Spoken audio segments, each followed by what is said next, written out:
Water, and I'll be your host today. Ready? Just a little bit about the organisations involved in putting this event together. This is the National Association of Black Saturday Schools, and what they do, they act as an umbrella group for all the Saturday schools in the UK, and they act as a kind of a group to pull them all together.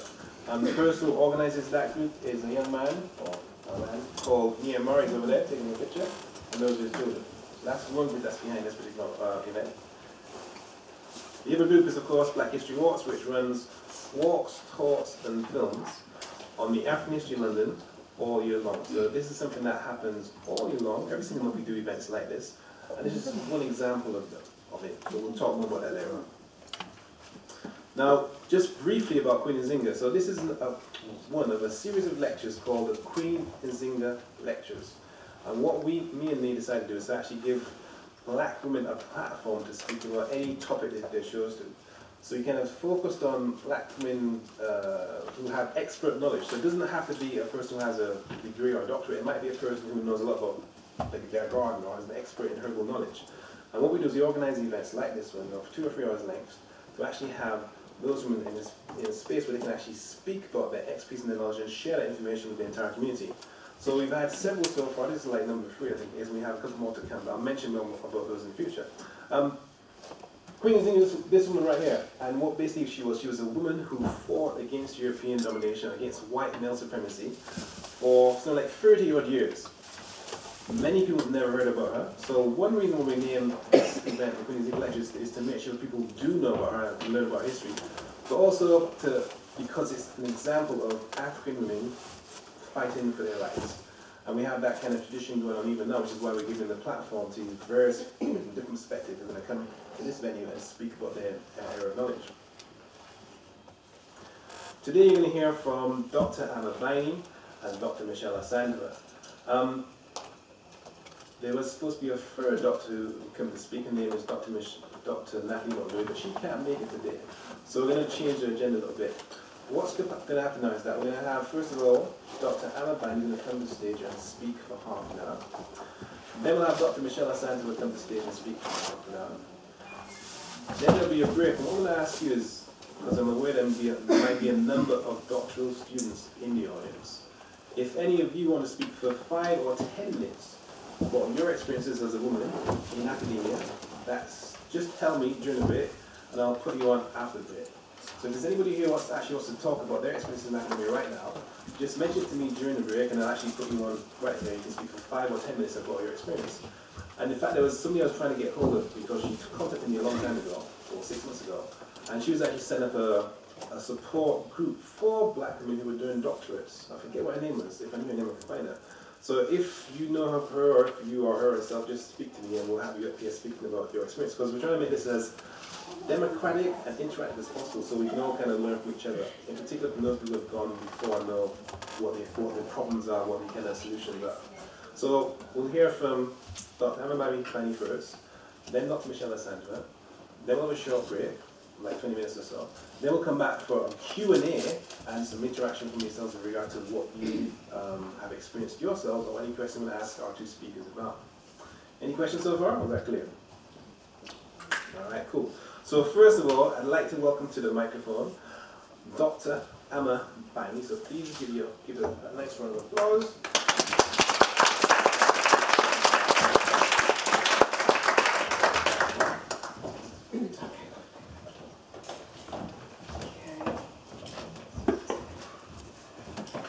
Thank you very much, Tony.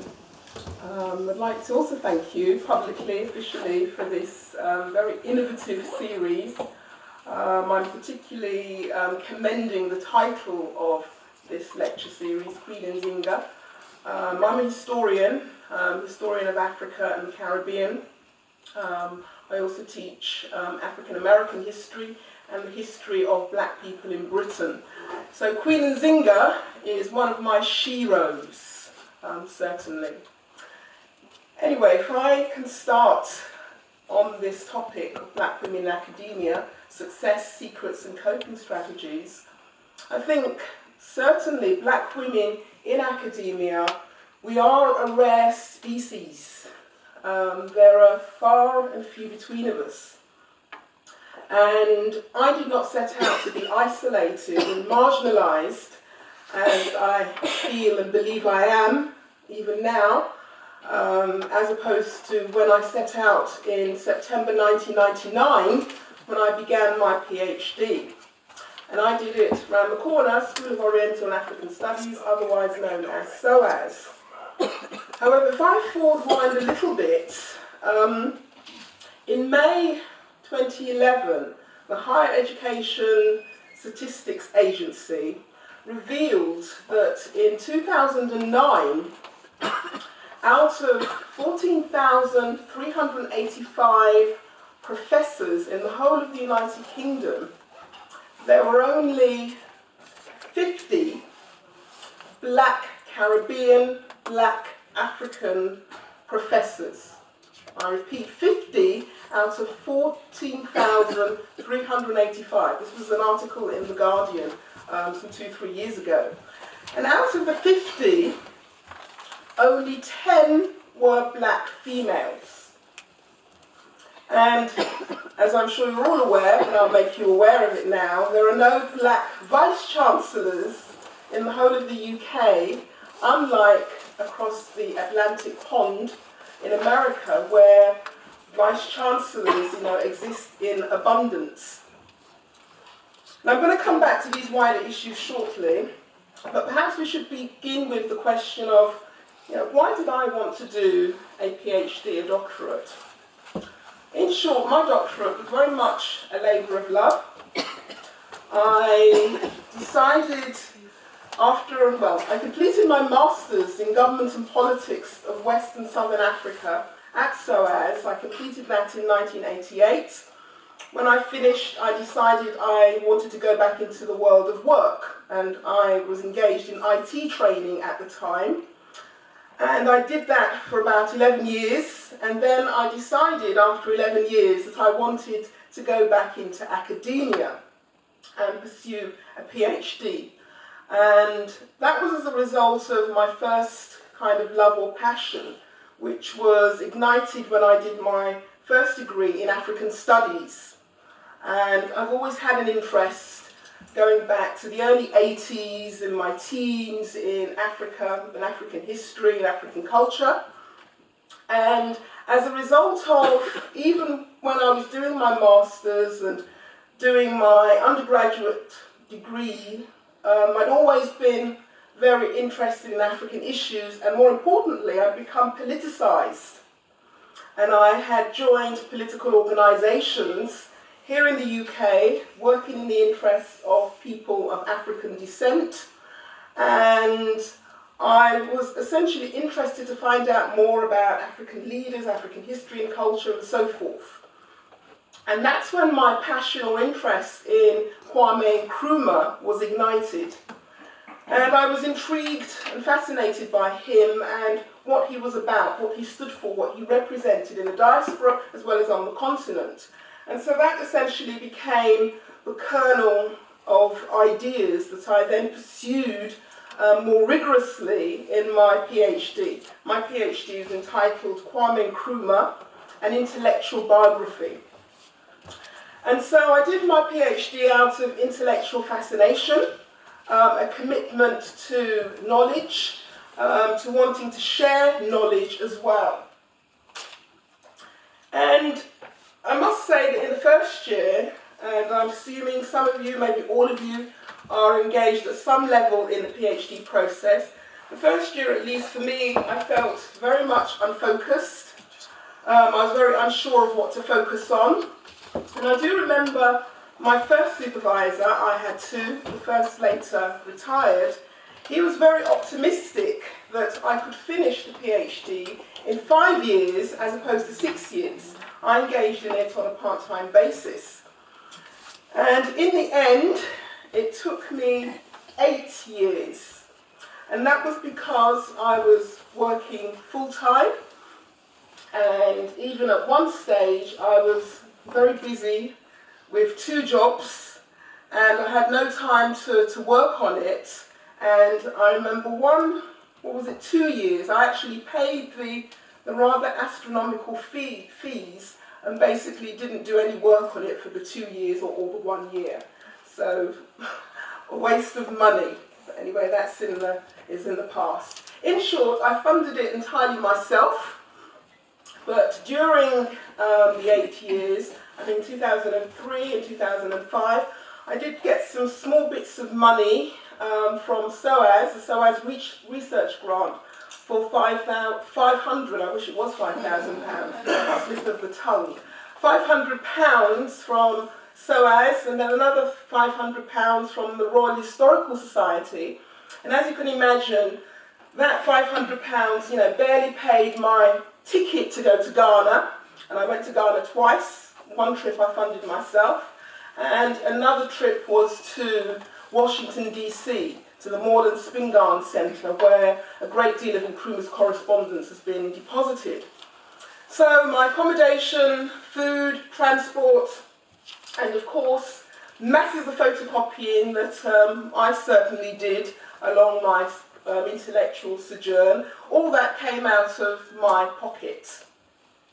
And in the final year of writing up, I made the critical decision that this albatross that was hanging around my neck, that I wanted to complete, you know, have done with, you know, the chapter literally written, that I had to make a sacrifice. So I was lecturing in a further education college.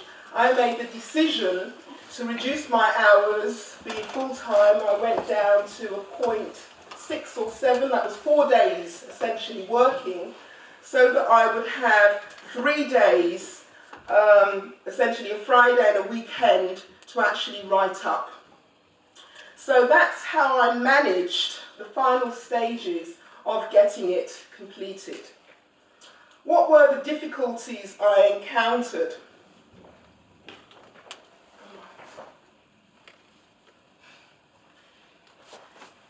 Now this is in no order of priority. One difficulty was essentially reconciling a full-time job with part-time study. And therefore my PhD, as I'm sure many of you who have started or are in the process of doing a PhD, it was completed over weekends, over holidays, and through, I was fortunate enough in the further education sector at the time, don't know whether this still continues, but we had 10-day scholarly activity that was attached to our annual leave. So this was an extra 10 days that I grabbed with both hands in order to finish, you know, my research and to engage in the writing process. And I must say that perhaps what also helped me was that I'm also a bit of a workaholic. So that, yes, certainly, you know, must have helped. A second difficulty was losing the momentum, essentially not having enough hours in the day, and just when you get into the writing mode or researching something, you know, the weekend seems very short, in a flash it's gone, and then the following weekend when you try and pick up the threads of your work, it becomes very, very difficult, so losing the momentum. And linked to that, of course, is motivation.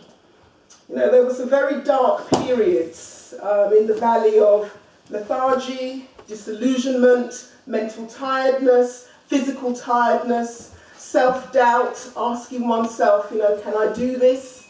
When am I ever going to finish? Will this ever be written in a way that I am satisfied with it and it will pass? And certainly, you know, losing focus, particularly as one tries to pick up the momentum or switch from work mode into research mode. So those all affects your levels of motivation. And then, the last one, well, one supervisor. And for me it was a difficulty, but I really want to stress for any supervisors in the audience, I'm not tarnishing and I don't want to tarnish all supervisors negatively, but overall I think the first 2 years of my doctoral studies were pleasant in that I felt very much part of an academic community because I had academic peers It was integrated into the program that one had to do a research methodology course, one had to pass the MPhil. And thereafter, I feel very much that it went downhill, and I became very much isolated as a result of being a part-time student and working full-time. But I also felt it went downhill because I didn't have a strong relationship with my second supervisor. I was not invited nor encouraged to participate in seminars or invited to conferences. I often had to chase my supervisor for meetings. The initiative came from me, and I accept, one has to accept, being a doctoral student, that does come from it has to come from the student. But I often felt that he was too busy to see me, and he certainly had other postgraduate students, in terms of doctoral students that he had to devote his time to, as well as teaching, as well as marking. But I certainly did feel neglected, and I did not feel that I had a supportive environment within the institution, particularly after the 2 years. I felt very much isolated, and I did not feel supported by my supervisor. And I wish, in retrospect, hindsight is a wonderful thing, as they say, but I wish my supervisor and all supervisors would read this book. This book is entitled How to Get a PhD, a handbook for students and their supervisors. And chapter 11 is entitled How to Supervise and Examine. And I think if my supervisor had read it, and I had read it as well, because I think it's very good, and I wish I'd had this book at the time. It's very good for laying out the issues and the process of what a doctoral thesis, what the process and the experience and the qualification is all about. And I think that particular chapter that I'm referring to, How to Supervise and Examine, gives one a very good idea of what supervision, constructive supervision, what it looks like, what you can expect from both sides, supervisor and student. And overall, I think a good rapport with one's supervisor is important. And I think it's also very important in the supervisor's role of maintaining the morale of the student at a reasonable level. However, I don't think that is solely the responsibility of the supervisor, because, inevitably, doubt, disillusionment, are inevitable. But sometimes I do think the way in which supervisors give feedback or criticism can really be soul-destroying. I think there are skills in giving effective feedback, and also there are skills in trying to elicit information from students that supervisors need to learn, or they need to be trained to acquire these skills. And in fact, I could address my whole talk on the subject of supervisors and good supervision, or what supervision I believe should entail. But suffice to say that supervision is a very complex process, particularly for the black individual, because it's entangled with issues of race and gender and class. And supervision is very much, there's a power dynamic at play there that we need to recognize, we need to untangle. But the student-supervisor relationship, I think it is a very key element in the success of a PhD student. And one needs to, or you need to manage this relationship. One needs to understand what you can expect from your supervisor. And you also need to ask questions, if you're unsure. If you're unsure of anything, you need to seek clarity, and you need to have the confidence to be able to do that. In terms of what are the barriers, what are the limitations to black women aspiring to positions within academia? Again, this is in no order of priority. I would say institutional racism or unconscious racist views and attitudes, covert and overt discrimination that continue to make academia very much a profoundly male white elite dominated sphere alongside, of course, a white female elite. And I think the former Director General of the BBC, way back in 2001, I very much remember this, and I remember Greg Dyke, he had the honesty to describe the BBC as being, quote, hideously white. And he was referring to, and he admitted that the management structure of the BBC was 98% white dominated at the higher echelons. And at the time I thought that that description, hideously white, could easily be applied, is applicable to academia, and it still is. Okay, moving on, as time is against me, I think low self-esteem issues, low self-confidence, fear, self-doubt affect black women, as they do affect women in general. I think we continue to live in a patriarchal society, despite some women progressing and some not. Educational attainments, also aspirations are also a barrier. You know, black women may worry that they don't have the necessary credentials to apply for a postgrad or to apply for doctoral studies. And I think sometimes as women, we undervalue our skills. We undervalue our potential. There's also another barrier or limitation for black women, and this is the very delicate tightrope of having to manage, negotiate family and children, a husband, as well as a doctorate. These are all very difficult spheres to negotiate, to reconcile, and sometimes sacrifices are made. Funding is another issue. I funded my PhD myself, but on thinking on this issue, I thought to myself it would be very interesting to establish how many successful applicants have received funding from the Economic Social Research Council over the years, and how many of them were Black Caribbean and Black African.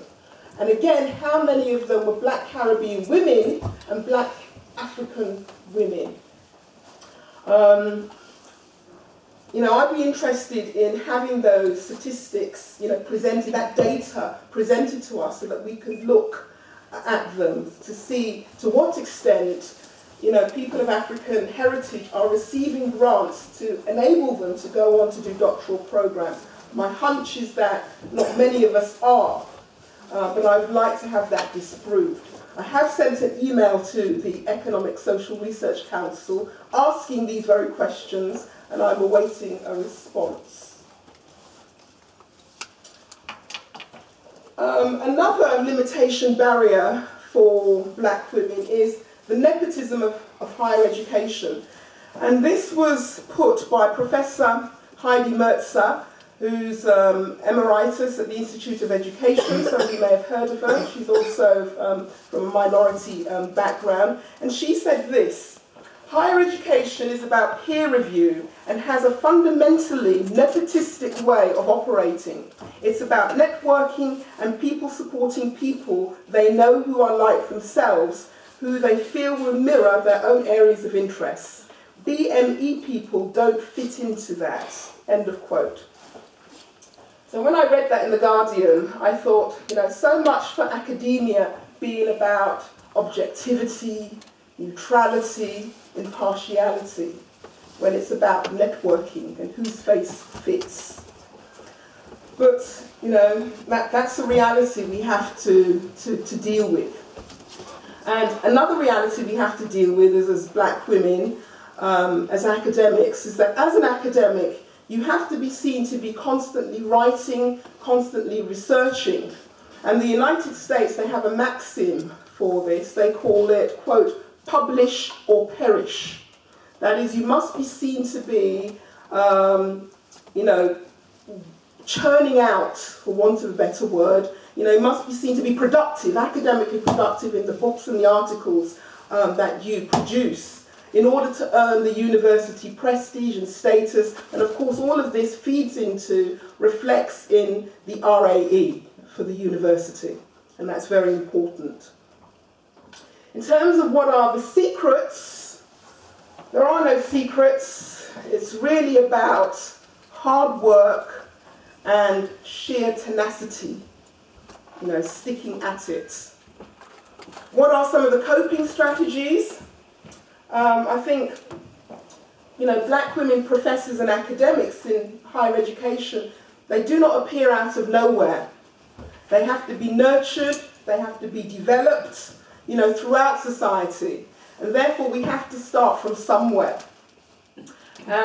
In terms of some of the coping strategies, I think, again, no order of priorities, I think one has to be very clear on why you want to do a doctorate. Because it's not easy, it takes discipline, it takes focus, it takes single-mindedness, sacrifice, as I've mentioned, in terms of marriage, children, other interests or commitments you may have in your life. And many have fallen by the wayside as a result of not being clear as to why they wish to pursue a doctorate, or they've done it for the wrong reasons and found that they couldn't hack it, essentially. 2, I think it's important to vent your frustrations positively. So find 1 or 2 people who understand you. It may be a close friend, maybe a study buddy, another person who's going through the doctoral process or knows what it entails. I had colleagues at my workplace who were supportive, and a line manager as well who was supportive at the further education college. I also had a very close friend who was also like a brother to me that I could turn to. So these are very important support systems one must have in place. Thirdly, be clear on the formal process of getting a PhD. That is, if you're in the very early stages, the initial stages of thinking about doing a PhD, I think it's important that you get the process demystified for you. If you're unclear about what it is, it's your responsibility to find out. And again, as I've said, I recommend this book, How to Get a PhD. Those of you, if anybody's kind of thinking about it. A 4th coping strategy is try and maintain a work-life balance.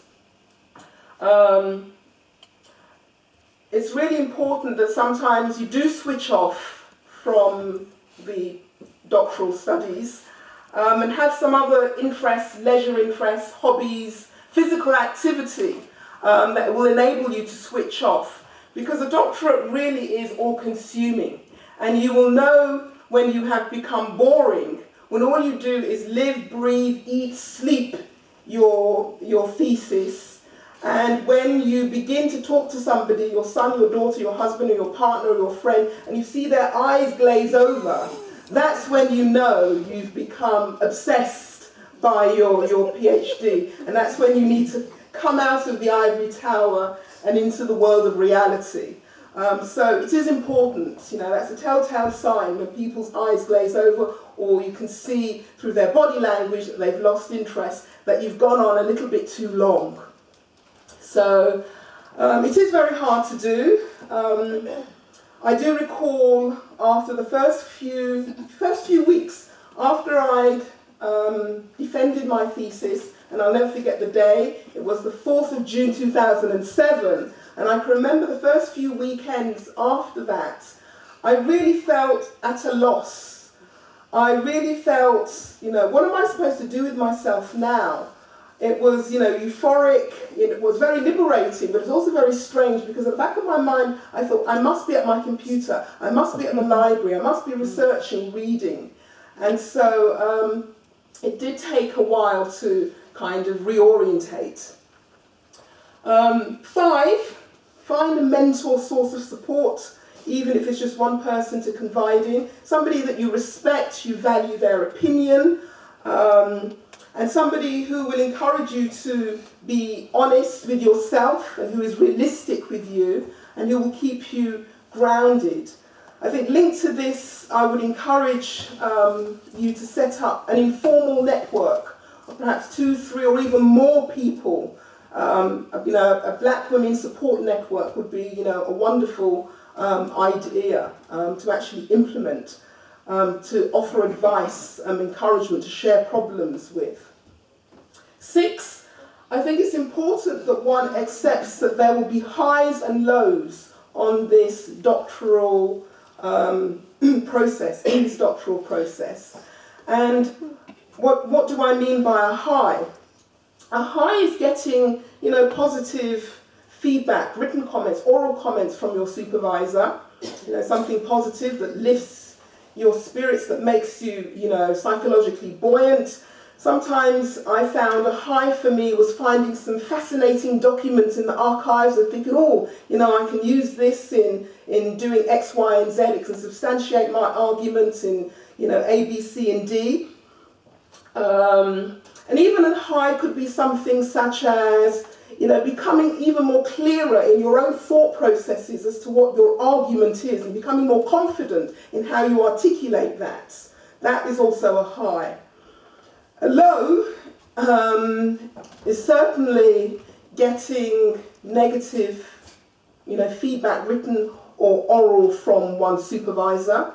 And a low, in my experience, was sitting in the National Archives of Ghana and lamenting these documents that I was looking through, that they were all moth-eaten. And I thought to myself, in 30, 40 years, these documents would have been disintegrated, and there'll be nothing here for historical posterity for people. And that takes us into the wider question and issues of preservation of documents for, least developing countries, resources to maintain historical documents. But that is a low.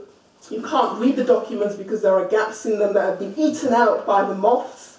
And that's a very lamentable situation. Another low is certainly trawling through documents and finding nothing that's worthy, nothing that's useful, and you feel that you've had an unproductive, a kind of a wasted day. Another coping strategy is develop a routine and discipline and consistency as well. And lastly, whilst being sensitive to the power dynamic between yourself and your supervisor, I really think it's very important that you and this is a difficult, sensitive one, that you be assertive and you be principled, that you act with integrity, be true to yourself. That's very important. Now, to move on, in January this year, The Guardian ran a very interesting article by Rachel Williams. Rachel Williams is a white journalist, and the article was under the title, quote, "The University Professor is Always White."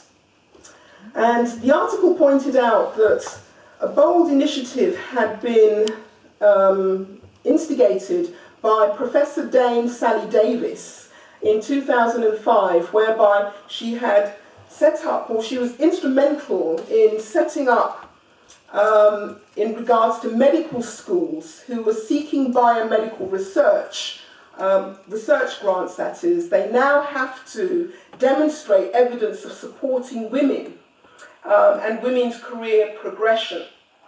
And in short, it seems that there's now a funding carrot that's being tied to universities who are seeking biomedical research grants, that they have to prove that they are taking on more women. Now, this initiative is being organised by Athena Swan. And Athena Swan, well, the Swan stands for Scientific Women's Academic Network. And they're seeking to improve the representation of women in the sciences, particularly science, engineering, and technology. And what they do is that they essentially award bronze, silver, gold charter benchmarks based on the extent to which universities are working towards tackling the underrepresentation of women in science. Now, when I read this article, I thought, oh, very good. However, I thought it'd be very interesting to find out the extent to which Athena Swan has been successful to date in helping to improve the greater representation of Black Caribbean and Black African women in the sciences, engineering and technology. Why do I say that? I say that because often the term women is used, and it's used synonymously with the interpretation that women is all-inclusive, it's monolithic. But as we know, women come in all different, in terms of races, ethnicities, and classes. And often women is used referring to women of European descent, or white women.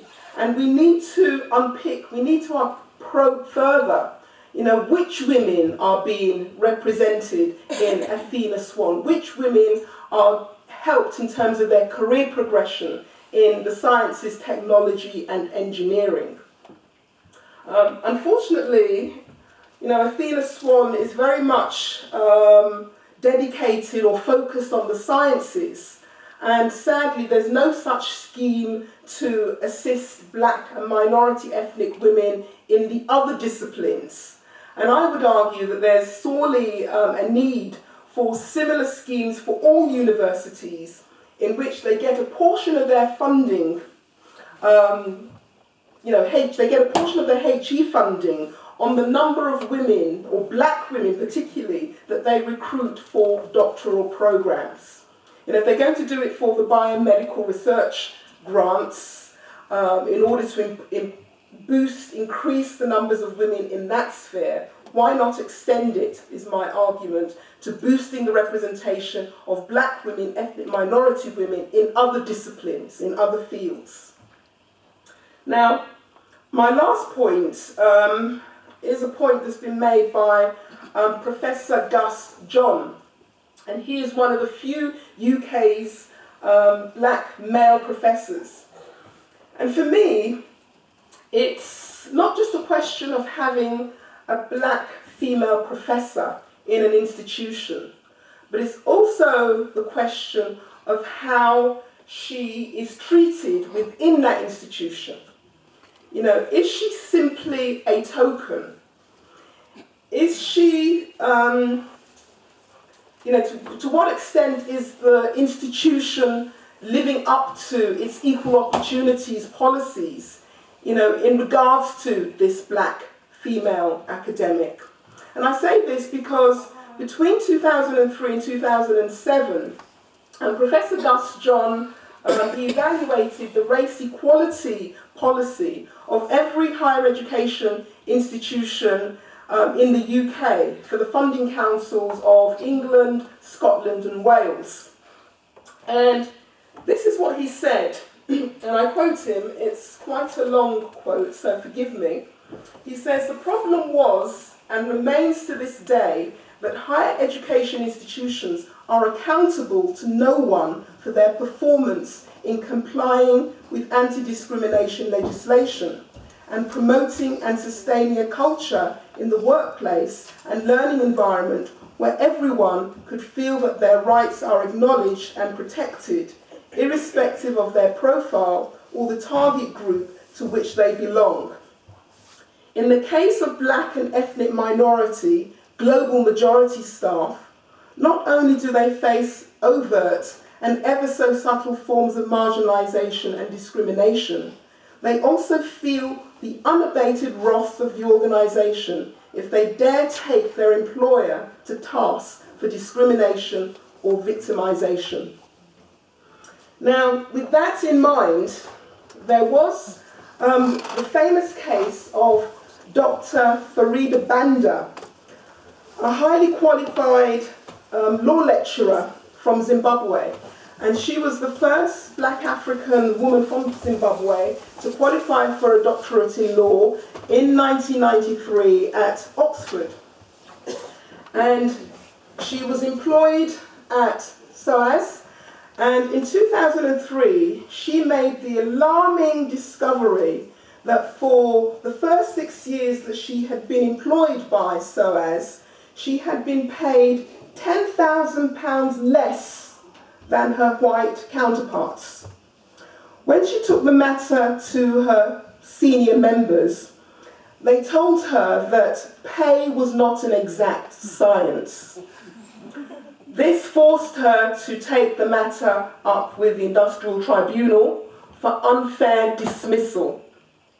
It was only when it emerged that another lecturer in her department, a white woman, had recently been employed and was paid £7,000 more than Dr. Farida Banda, that SOAS conceded that it might be guilty of race discrimination. And this other white woman, as I mentioned, had recently joined the college, and she was even less qualified than Dr. Farida Banda.